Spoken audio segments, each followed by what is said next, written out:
పల్నాడు జిల్లా నరసరావుపేట మాదిగల కార్తీకవన సమారాధన మహోత్సవంలో పాల్గొన్న నరసరావుపేట ఎమ్మెల్యే చెదలవాడ అరవింద్ బాబు, ఏపీ లెదర్ కార్పొరేషన్ చైర్మన్ పిల్లి Manikya Rao, SC finance corporation limited chairperson Undavalli Sridevi, Telugu Desam రాష్ట్ర మహిళా అధికార ప్రతినిధి మనుకొండ జాహ్నవి మరియు దళిత సంఘం నాయకులు, కార్యకర్తలు.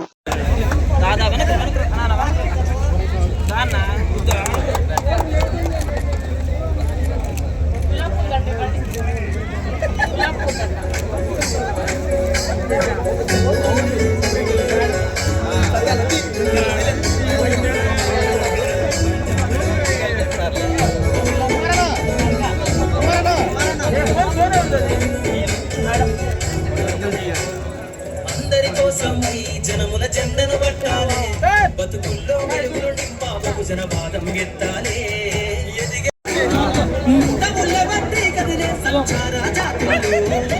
చైర్మన్, మాదిగ కార్పొరేషన్ చైర్మన్ మరియు మాదిగ కార్పొరేషన్ డైరెక్టర్ మీరందరూ కలిసి నర్సరావుపేట శాసనసభ్యులు డాక్టర్ చెదలవాడ అరవింద్ బాబు గారిని సన్మానించవలసిందిగా కోరుతున్నాం.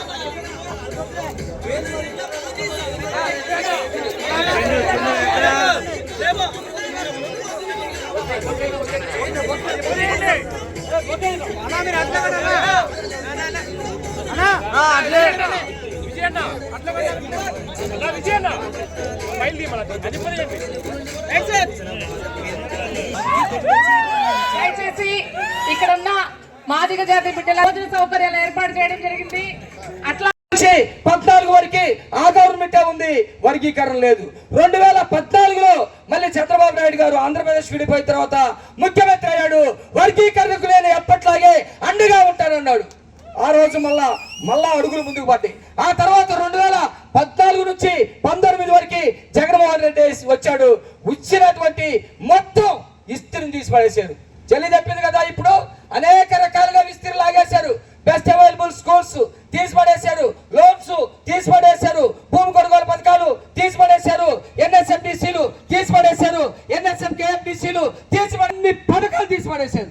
వాటితో పాటు ఇందాక మా వాళ్ళు చాలా మంది చెప్పారు, లిడ్ క్యాప్ కి చంద్రబాబు నాయుడు గారి టైంలో భూములు అనేక రకాలుగా రాష్ట్ర వ్యాప్తంగా ఇచ్చారు. అన్ని జిల్లాల గురించి నేను చెప్పడం టైం లేదు కాబట్టి, ఇదే పల్నాడు జిల్లాలో అడిగొప్పల్లో 34 ఎకరాలు ఉంటే వాడు బాబు సొమ్ములాగా మన ఆస్తులు తీసి ఇల్లు కట్టించినటువంటి చరిత్ర నీచ జగన్మోహన్ రెడ్డిది. ఎవడు బాబు సొమ్ముని తీసిచ్చావు? లిడ్ క్యాప్ భూములు ఎవరే? మీ తాత ఇచ్చాడా? మీ బాబు ఇచ్చాడా? డాక్టర్ బిఆర్ అంబేద్కర్ గారి, డాక్టర్ బాబు జగజీవన్ గారి పుణ్యంతో చంద్రబాబు నాయుడు గారు మార్చిచ్చినటువంటి భూముల్ని నీ ఇడమలపాయలో ఉన్న ఈ భూములు, మా భూములు అడిగొప్పల్లో ఉన్నటువంటి 34 ఎకరాల భూములు తీసుకెళ్లి అక్కడ ఆ జగనన్న కాలనీల పేరు మీద ఇచ్చాడు. విజయనగరంలో ఇచ్చాడు, విజయవాడలో ఇచ్చాడు. విజయవాడలో నడిబొడ్డులో 150 కోట్ల రూపాయలు విలువ చేసే భూములు లిడ్ క్యాప్కుంటే అది తీసుకెళ్లి వైఎస్ స్టేటర్స్ అనేవాడికి ఒకరికి దారాదత్తం చేయాలని ప్రయత్నం చేశాడు. మేము ఊరుకోం, మేమేం మామూలు వాళ్ళం కాదు. మా నరనరాల్లో మాదిగ రక్తం ఉంది. పోరాటం మాకు చేయటం బాగా తెలుసు. జగన్మోహన్ రెడ్డి ఇచ్చినటువంటి భూములు మొత్తాన్ని కూడా వెనక్కి లాక్కుంటాం. ఆ కార్యాచరణ మేము ముందుకు తీసుకెళ్తాం. ఇక్కడ నేను చెప్పదలుచుకుంది ఏంటంటే, మనమందరం కూడా అన్నం పెట్టేవాడికి అండగా ఉండాలో, మన కంచం తీసేవాడికి అండగా ఉండాలో తెలుసుకోవాలి. ఇక్కడికి వైసీపీ వాళ్ళు కూడా వచ్చుంటారు, మాదిగోలే కదా. ఇక్కడ బిఎస్పీ మా బోధాల బాబు కూడా వచ్చాడు, ఆయన మాదిగోడే కదా. రకరకాల మాదిగోళ్ళు అందరూ వచ్చారు. ఆ మంచి చెడు తెలుసుకోమంటున్నా, మనకు తెలియాలి. మంచి ఏంటి, చెడు ఏందనేది మనకు తెలియాలి. ఆలోచన చేయండి. ఇవాళ ప్రతి కులం ఆలోచన చేస్తుంది, ప్రతి కులం ఎదుగుతుంది, ప్రతి కులం ఆర్థికంగా అభివృద్ధి అవుతా ఉంది, ప్రతి కులం రాజకీయంగా ఎదుగుదలతో ముందుకెళ్తా ఉన్నాయి. పార్టీలో ఎలక్షన్ అప్పుడు అట్లా పక్కన పెడైంది. కానీ మనం ఎవరికి అండగా ఉండాలనే దగ్గర క్లియర్గా తెలుసుకోవాల్సినటువంటి బాధ్యత మనందరి మీద ఉంది. అట్లాగే లిడ్ క్యాప్ చైర్మన్గా మేము కూడా అనుకున్నాను, చాలా కాలేదు. పార్టీలో కష్టపడ్డందుకు చంద్రబాబు నాయుడు గారు, లోకేష్ గారు మనకి గుర్తించి లిడ్ క్యాప్ చైర్మన్గా బాధ్యతలు ఇచ్చారు. ఈ రాష్ట్రంలో లిడ్ క్యాప్ని ఇప్పటికే అంపశై మీద పండబెట్టారు గతంలో. దీన్ని ఎట్లా ముందుకు తీసుకెళ్లాలనే దాని మీద ఒక మంచి కార్యాచరణతో వెళ్తా ఉన్నాం. అక్కడ తోలు ఒలిచినప్పుడు మాంసం తింట వరకే మనకి, ఆ తర్వాత పక్కన పడేస్తా ఉన్నాం. ఆ తోలు కోట్ల రూపాయలు విలువ చేసే స్థాయిలో మార్కెట్ జరుగుతూ ఉంది. ప్రపంచ దేశాలన్నీ కూడా ఆ రెగ్జిన్స్ ఆ కోట్లు వేసుకుంటా ఉన్నారు.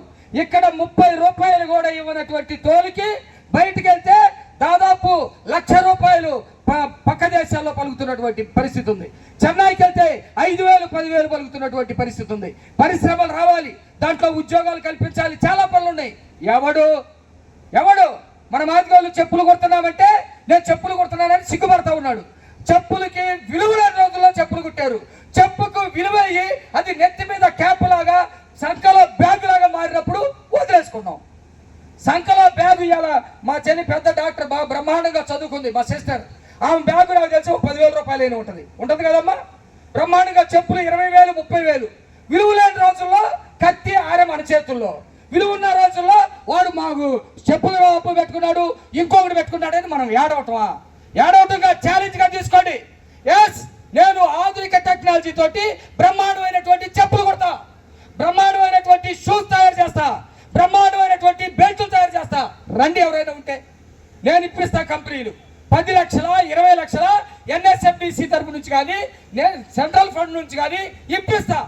కానీ మనమే తీసి పక్కన పడేస్తే, పోటీ ప్రపంచంలో లేకుండా పోతే ఇలాంటి ఛాలెంజ్లు అన్నీ ఉన్నాయి. అనుకున్న టైంలో అన్నీ కూడా చేయలేం. మాకు మొదట 2 ఏళ్ళు ఇస్తారు, ఆ తర్వాత 2 ఏళ్ళు ఇస్తే సంతోషం. తక్కువ టైంలో ఏం చేయాలి? కాబట్టి మనం ఎప్పుడు నిరంతరం ఒక నాయకుడిని నమ్ముకొని ఉంటే, దీనికి మళ్ళా మనోడే వస్తే వాడు కూడా చేయాలనే దృక్పథం ఉంటే అది ముందుకెళ్తా ఉంటుంది. ఇలాంటివన్నీ కూడా ఉన్నాయి. కాబట్టి ఈ వన సమారాధన ఎవరైతే పెట్టారో మా చెల్లెలు జాహ్నవి వాళ్ళ బృందానికి, అట్లాగే ఇక్కడికి వచ్చేసినటువంటి పెద్దలందరికీ, అన్ని పార్టీల నుంచి అన్ని సంఘాల నుంచి వచ్చినటువంటి నా రక్త సంబంధులందరూ కూడా నేను ప్రత్యేకమైనటువంటి ధన్యవాదాలు తెలియజేసుకుంటూ, ముఖ్యంగా ఈ కార్యక్రమం ఈ ఉద్దేశంతో పెట్టారు కాబట్టి నెక్స్ట్ ఇయర్ కల్లా ఈ భవనాన్ని నిర్మించడానికి ఒక మంచి కమిటీ కనుక వేసుకొని మా దగ్గరికి వస్తే అన్న ఆశీస్సులతోటి, ఎంపీ గారి ఆశీస్సులతోటి మంచి భవనాన్ని ఇక్కడికి నిర్మించుకుంటామని చెప్పేసి తెలియజేస్తూ నాకు అవకాశం ఇచ్చే మీ అందరికీ నమస్కారంతో ముగిస్తా ఉన్నాను.